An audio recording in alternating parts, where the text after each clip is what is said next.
Con posterioridad al divorcio, ¿conviene pedir alimentos de un cónyuge hacia el otro o ese cónyuge hacia el otro le conviene pedir compensación económica? Bueno, este tema lo vemos exhaustivamente porque ocupa un capítulo del libro Obligación alimentaria entre cónyuges y convivientes. Esto es un tema que se ha planteado a lo largo de la vigencia del Código Civil y Comercial de la Nación, que ya lleva varios años, y nos hemos planteado y lo hemos planteado así en diversos cursos, en diversas disertaciones, ¿qué conviene más para el cónyuge que reclama con posterioridad al divorcio? ¿Pedir alimentos o pedir una compensación económica? Nos estamos refiriendo a una situación fáctica determinada de un cónyuge, es decir, aquel cónyuge que en la estructura arcaica y vieja estructura todavía matrimonial, pero que subsiste en muchas provincias todavía de nuestro país, el hombre o el marido como proveedor exclusivo de los ingresos al hogar familiar y la mujer que se desempeña como ama de casa durante toda la vigencia del matrimonio y hasta el divorcio, que se desempeña como ama de casa atendiendo las tareas del hogar y el cuidado de los hijos. Es decir, una vez decretado el divorcio, ¿qué le convendría a esta esposa que ha tenido ese rol durante la convivencia matrimonial y al momento de haber llegado al divorcio, al proceso de divorcio? Bueno,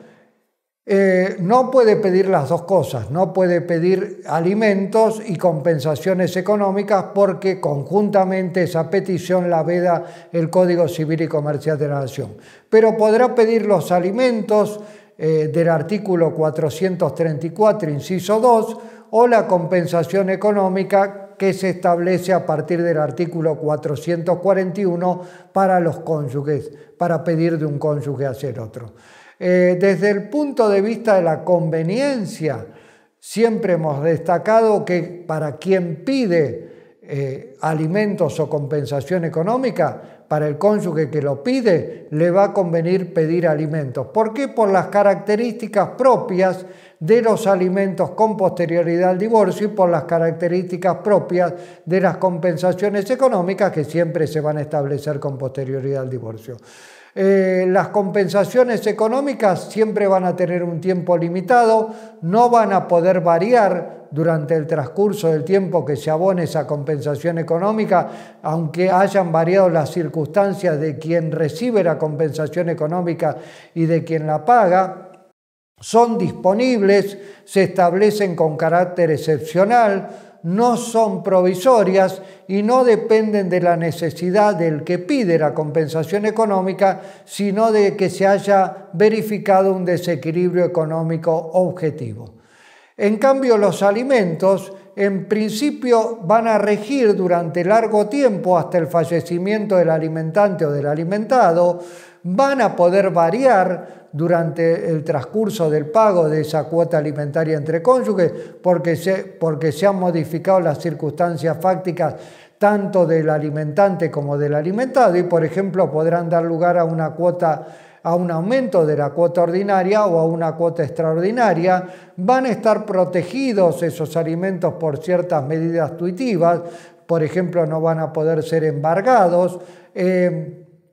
También no van a depender de un desequilibrio económico objetivo al momento del divorcio, sino del estado de necesidad de quien los reclama. Van a poder ser fijados no de forma excepcional como las compensaciones económicas y se podrán fijar de forma provisoria también a través de una cuota alimentaria provisoria. Por ello, por estas características que tienen tanto la compensación económica como los alimentos, es favorable a quien reclamar alimentos y no compensación económica. Es decir, aquel cónyuge que ha quedado totalmente en una situación muy desfavorable desde el punto de vista patrimonial al momento del divorcio, le va a convenir reclamar los alimentos del 434, inciso 2, y no la compensación económica del artículo 441 del Código Civil y Comercial de la Nación.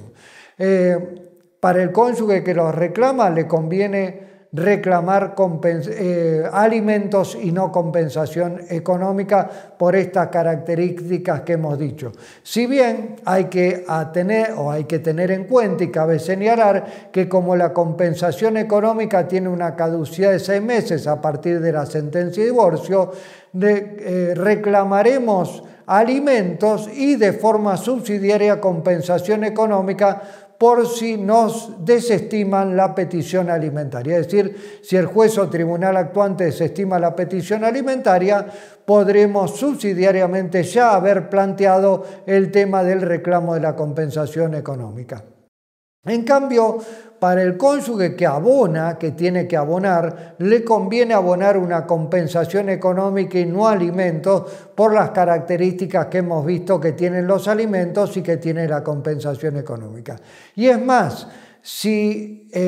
patrocinamos al cónyuge que ha sido quien aportaba los ingresos económicos al hogar y es el que va a tener que abonar o alimentos o compensación económica, y sabemos que la otra cónyuge está en circunstancias de reclamar alimentos por el artículo 434 inciso 2, nos podremos anticipar ese reclamo de alimentos y pedir que se nos fije una compensación económica, con lo cual obstaculizaríamos la posibilidad de la petición y la fijación de alimentos, porque repetimos, las dos cuestiones no pueden establecerse. No se puede establecer alimentos y conjuntamente compensación económica o viceversa. Es decir, en definitiva o en síntesis, para el cónyuge que pide alguna ayuda económica, le va a convenir, después del divorcio, le va a convenir pedir alimentos y no compensación económica. Para el cónyuge que va a tener que abonar al otro una suma o un porcentaje de sus ingresos, le va a convenir peticionar compensación económica y no alimentos.